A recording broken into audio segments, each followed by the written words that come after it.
Yeah, yep. Okay, so. All right, why don't we, Yeah, okay. all right, there we are. Cool. We even got Dawn in the middle. There's Kaylee. Hold on, buddy. Hold on. Don't touch that. Kaylee's in a still, she's not moving. She's working at her desk. You know, she's not moving though. All right, why don't we begin? Aaron, why don't you start out with Okay. the subdivision plan?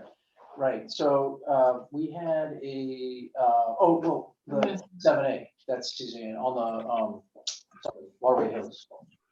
Yeah, that's me again. That's the one you want to go first? Yeah, right. Yeah. Right. Okay. I'm gonna share and then.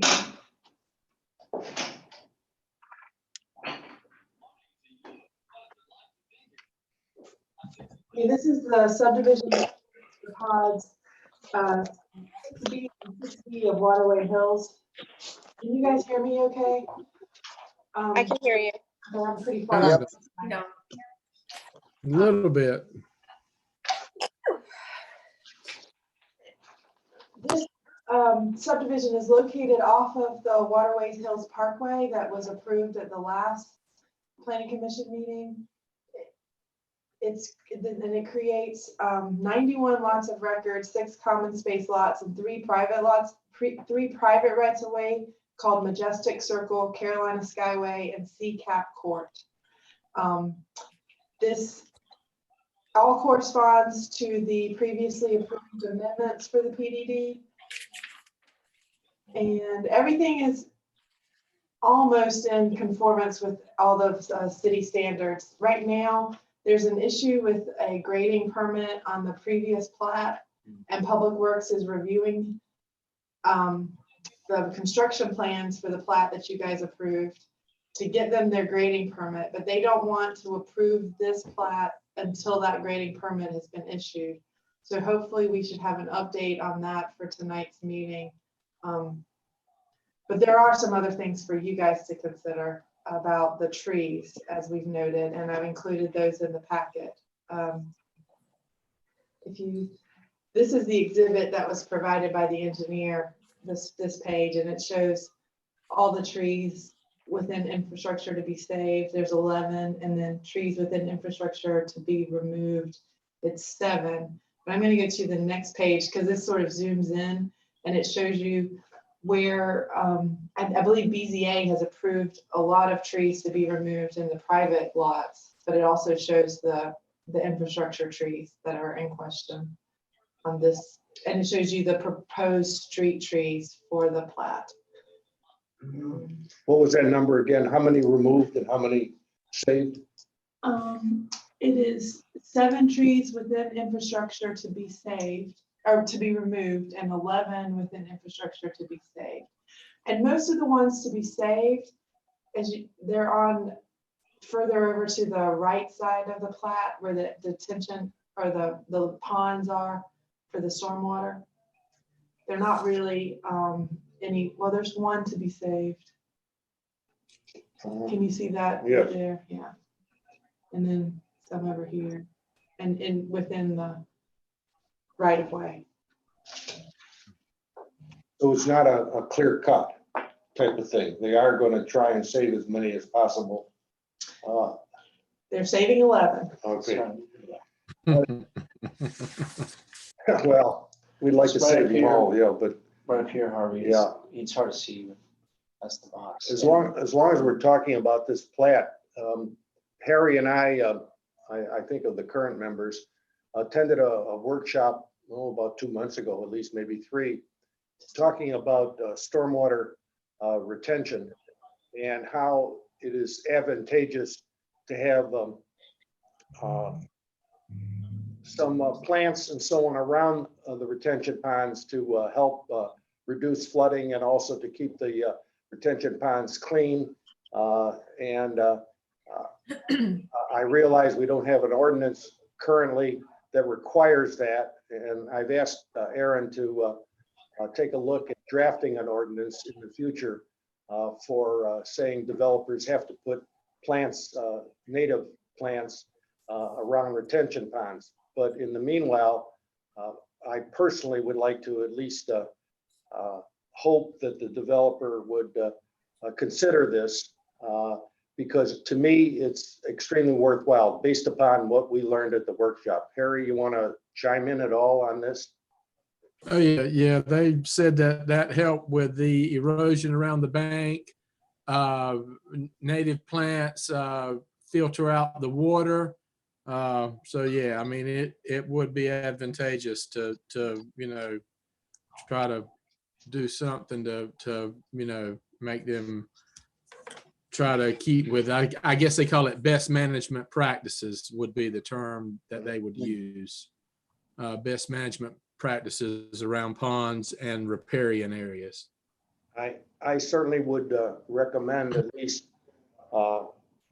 that we put in something that we recommend that the developer do this. Again, we have no authority to require it at the present time, but it certainly would help with tree removal and everything, so it just doesn't look like it's bald area. And if we can come up, Suzanne can come up with some recommendations on some native plants around, I think it would enhance the development personally. Plus, it would help on storm management and so on. I don't know how the rest of the commission feels regarding that. I'd like to chime in on that. I think if the ponds have not been created yet, another advantage to it is because of the depth of the water that's needed to maintain the native plants and animals and fish, etc.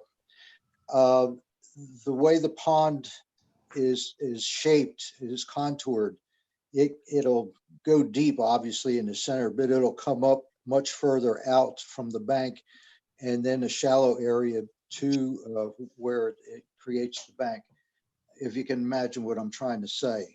And to me, I think that's a safety factor, because if you have the perimeter of the pond with native vegetation, let's say reeds and such, and turtles and everything, it kind of discourages kids from going into the pond or whatever, because most ponds, and I've been watching the ponds being developed here on Water Tower Road by Barefoot. There's no safety factor there. You get in the water and you're going down 15 feet. There's no safety factor there. So, and especially in those cases, and I think this is something that we need to consider going forward.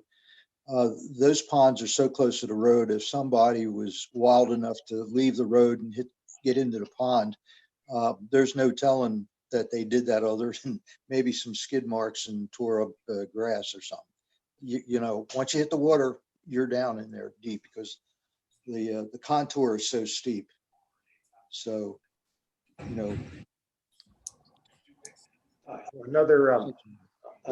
Another comment, and again, has nothing to do with the aesthetic value and so on of vegetation around the ponds, is something I learned at the workshop, that if your ponds are surrounded by native plants and so on, Canada geese will not land in that pond, because they have to see an opening in order to land. And that's something I didn't realize. Not that I'm anti-Canada geese, but I just don't like it. And Cameron has joined us Okay. for the conversation, so you may want to ask him what he has done or thinking about in terms of those stormwater ponds vegetation. Okay, Cameron, can you hear me? He may need to unmute himself. He probably does. Well, Cameron, can you unmute yourself? Ruth Ann, you have any comments or? No, I mean, it sounds great. And I understand what you're saying. You have to be careful about the depth and everything. But like you said, we definitely need to have the native foliage around there to help from the erosion. And I think that's a definite thing that we will need to make sure that is taken care of. So we have also Margaret and Baird, and they just need to unmute themselves, or Dawn unmutes them to join our conversation. Okay, I think they're unmuted now. Cameron, can you hear us? This is Baird. I can hear you. Okay, Baird, I don't know if you heard our conversation regarding the retention ponds. Did you hear that at all? I heard a little bit of it, but if you could go back, I'd appreciate Well, we re- attended some of us attended a workshop regarding retention ponds and agreed we can't quote unquote force you to do anything as far as native plants around retention ponds other than an up and coming, hopefully ordinance. But currently we would certainly highly recommend that you consider, and we would provide a list of native plants that you would plant around the retention pond. We think that it would help reduce erosion. We think it would help reduce the Canada geese flying in there. And it also would beautify the whole development. So we would certainly strongly recommend that you do consider this if it's okay with your people. Yeah, so we certainly intend to do some landscaping around the ponds to make them a feature. So utilizing any native or an adapted species that's there's a difference between native and indigenous. So we'd want to look at that list, but certainly we want to incorporate an aesthetic value to all of these ponds. So we are intending to landscape them, and we have to, of course, maintain erosion, right? Yeah, we would appreciate it because I think it would help beautify the development personally. Okay, great. Yeah, and Rocky was discussing what I know is a little shelf. So a shallow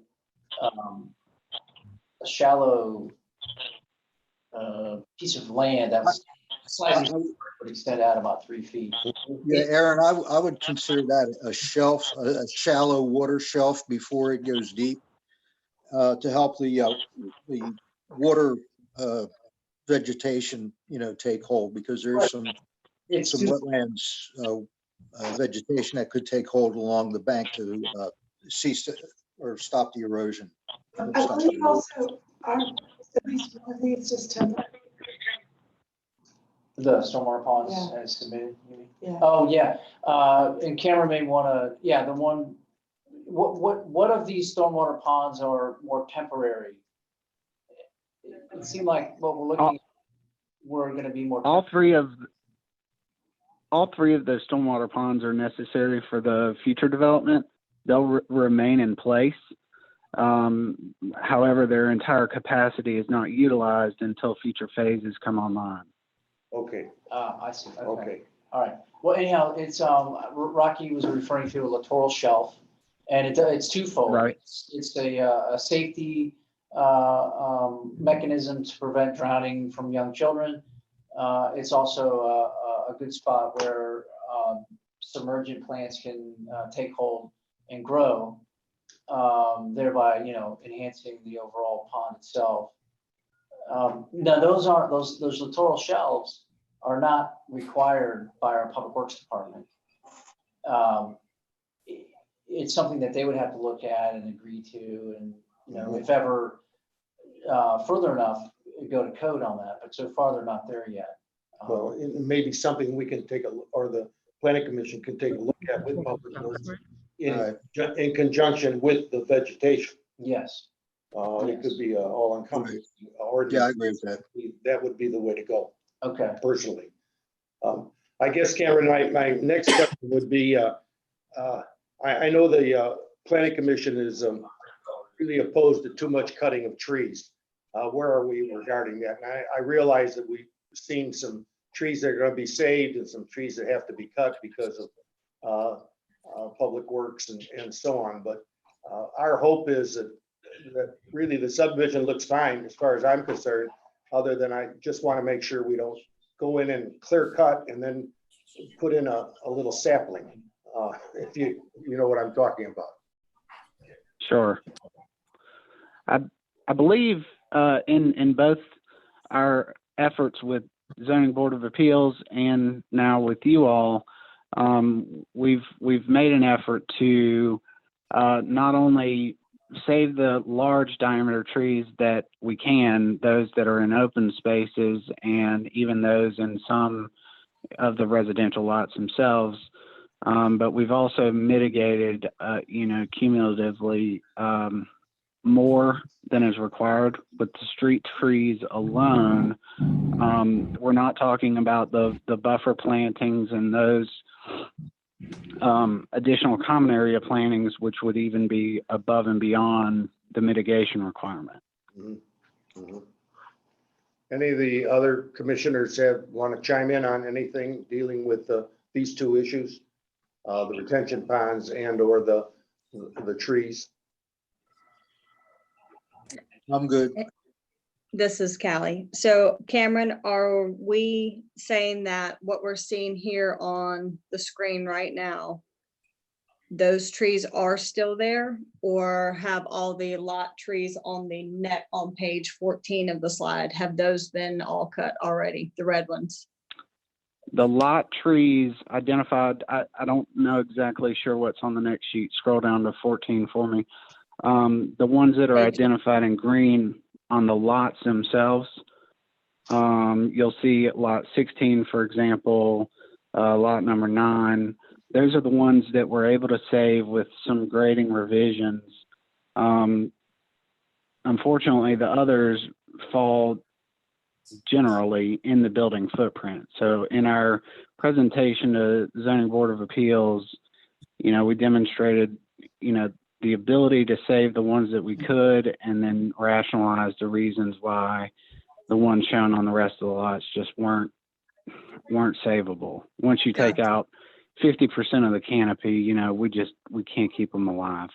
Gotcha. So you're saying that the ones in red have already been cut. Is that correct? Not cut. No, they will be cut. They are subject to, zoning's approval. They've approved the cutting of the red ones shown on the lots. You guys are giving me direction on infrastructure improvements and roads. Gotcha. Nothing's been moved at this point. So if we're going back up to page 10, which we're on now, it looks like the only ones that there are possibly 7 that we would be able to possibly look at. For example, like the one in front of lot 60. Right. Right. There's a tree that's supposed to go almost directly beside it. Why would we not try to save that one? Is it encroaching into the street? It is likely that the grade change there is more than 2 feet. And once we get beyond about 1, they're hard to save. Okay. And then what about right beside lot 90? That oak tree. Is there any particular reason why that one needs to be cut? The drainage line that runs between 89 and 90 is a couple of feet deep, and we would damage more than 50% of that root system. Okay. All right, and then right there in front of 73, because there's supposed to be a replanting right there. Again, those are generally grade related when they're that close to the roadbed. Okay. All right, those are my When questions. they build these roads, they have to, first of all, they muck the roads out. Yep. And that destroys the root bed. Cool. All right, that's what I wanted to know. Thanks, Cameron. Sure. Any other questions by members of the commission?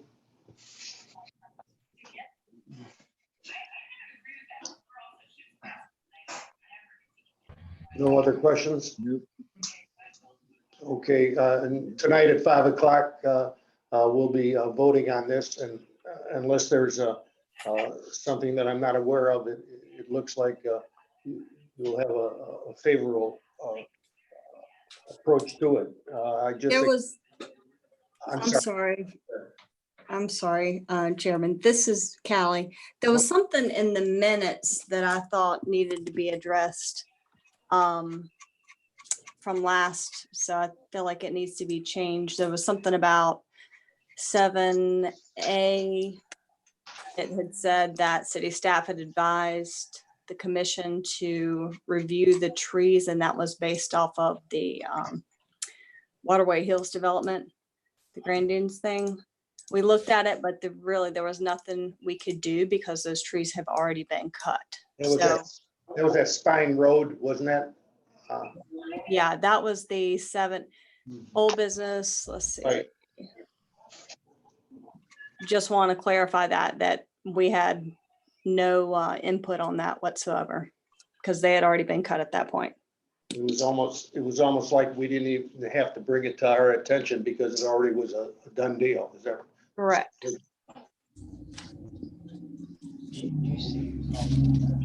Where is that section, Kelly? Let's see. 7A, it starts out with Mr. Wood presented. Okay, so it says staff review. It's under 7A, 1, 2, 3, 4 down. It says staff review. Planning division, planning staff recommends that planning commission review the included tree mitigation exhibit to evaluate existing tree locations as relate to necessary infrastructure and rights of way to determine if cutting of trees might be avoided. That's not in the minutes, though. Oh, wait, sorry, yeah, Are you on 7A? Mm-hmm. That's actually valid for this plat. The minutes don't reference that. I don't see that. Okay, so this is based off of today. This isn't based off of last. The minutes are the pages 3 and 4 of your packet. 7A in your page 5. It's SUB 20-8. That's accurate for this plat. that's the staff review for this plat. Okay, gotcha. So that is relevant, But it's not the minutes either. and it's not the minutes. Is that clear on your end, Callie? I'm looking back at the minutes from, so if you're saying, Suzanne, are you saying 1 through 3 are the minutes? You talk about the minutes of April 21st? Yeah, 1, 2, I just have 2 1, 2. pages of minutes. from the April 21 meeting. This page and the next.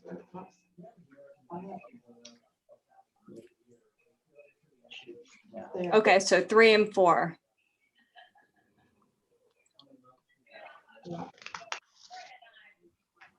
Yes.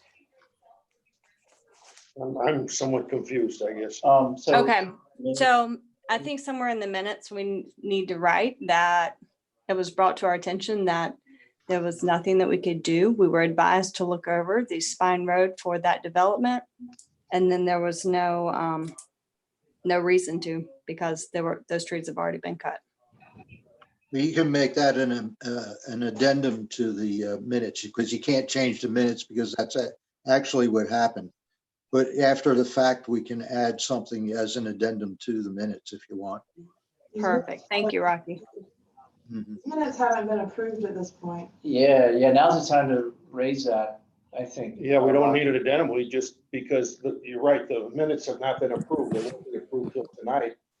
And so we can change the minutes to reflect what Kelly is referencing.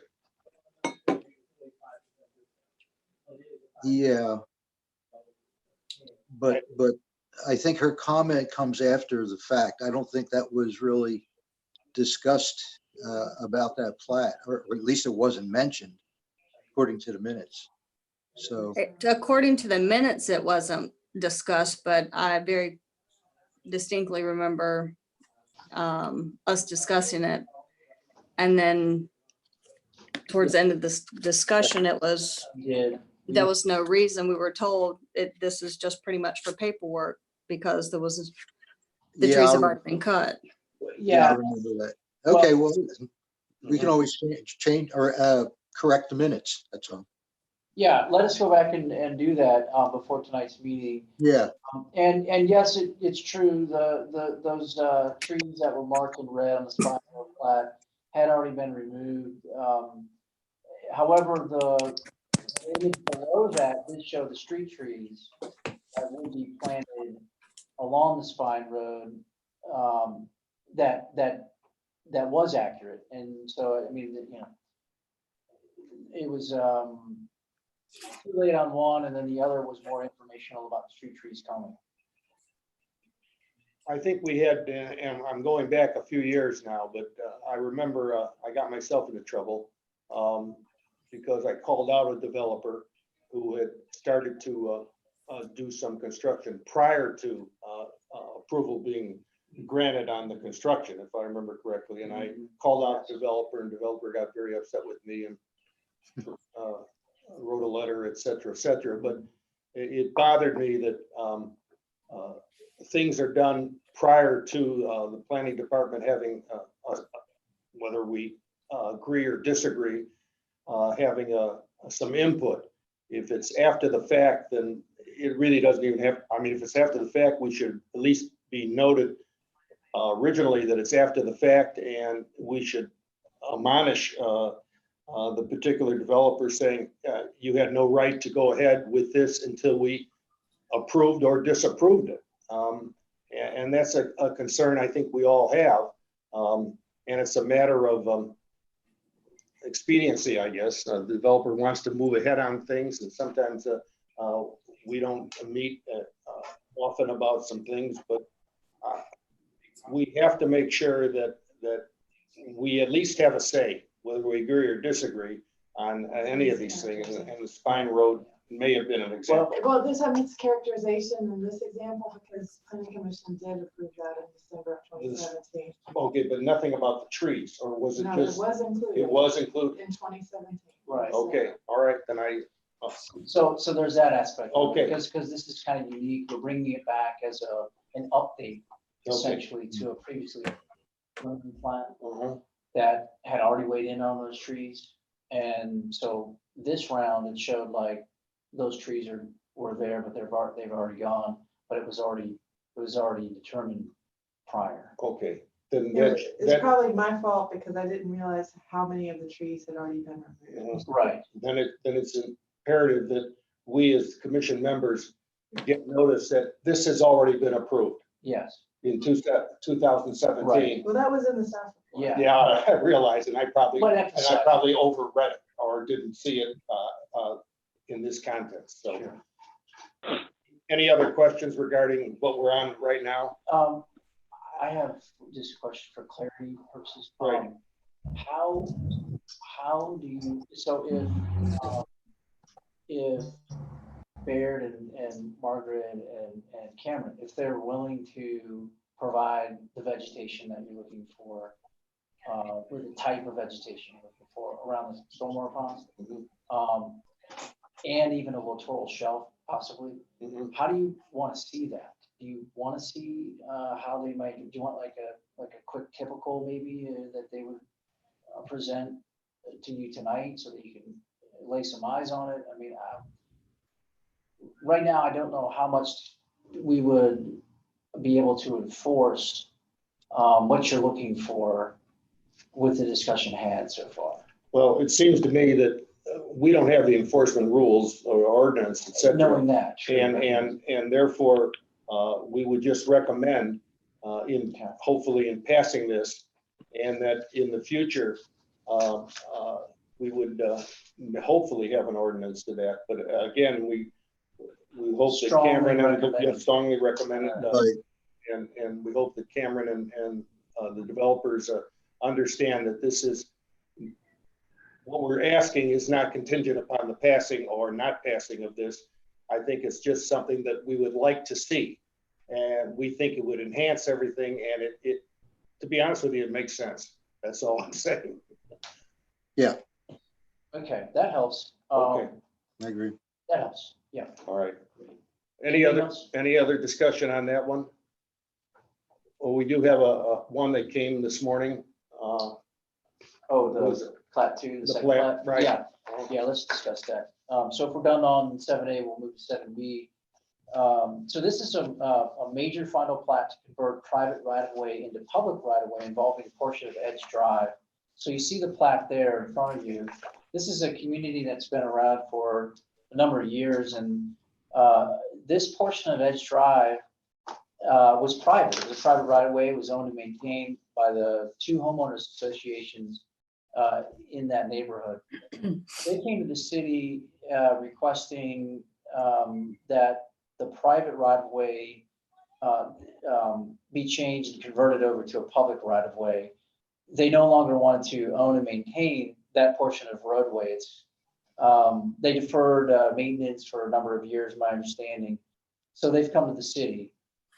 We have a process in code in the zoning ordinance to accommodate that. So if it's a step-by-step process, and those step-by-step processes had been met.